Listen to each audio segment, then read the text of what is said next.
diri sa banyo, naata diri sa banyo. Naata diri sa banyo, naglabak ko, awa. Gisulayan ako ng washing machine na gamay.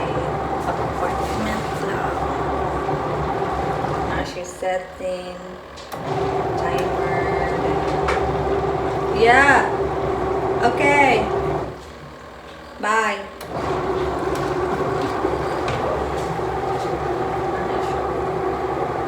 Pangkuan na baka ng mga nipis lang nga clothes. Para lang ka lang sa balay bitaw na dayon. Talang din ko ka ng murag folding na halayan. Tanang ko diri sa tab. Nara siya. Marami siya.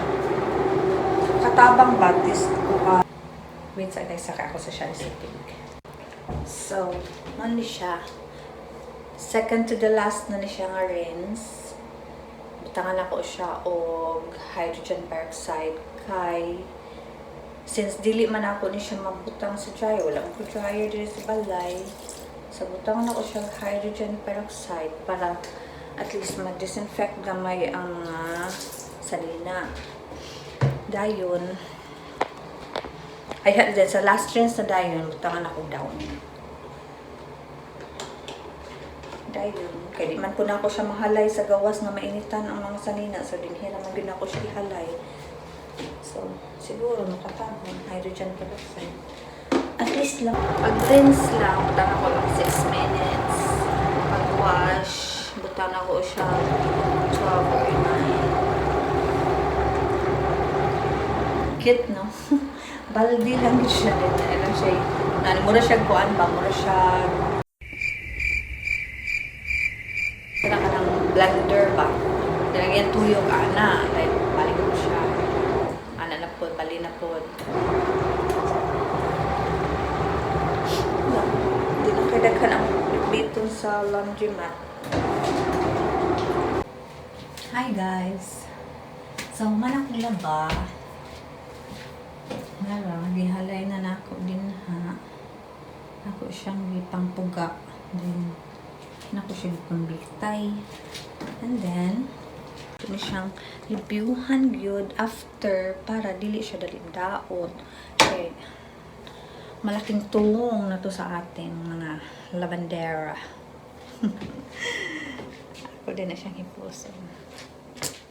So, ako na siyang trapuhan. So, ako na siyang store. Kani siya. Kanin base, isulod lang ako siya din. Hey, meron kluban. Wait sa haba. Isulod sa ako. Ako pakita sa inyo.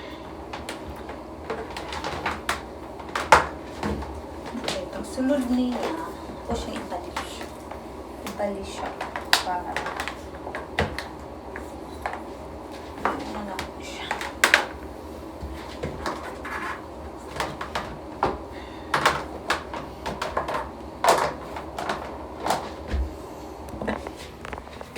So, ana yung forma.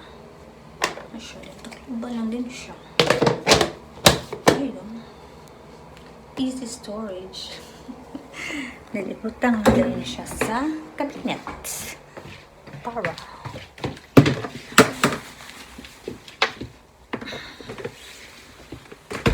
Pwede na siya sa cabinet. Butangan na lang siya. Nahipo siya. Portable washing machine. Nice. I love it. See you later, guys.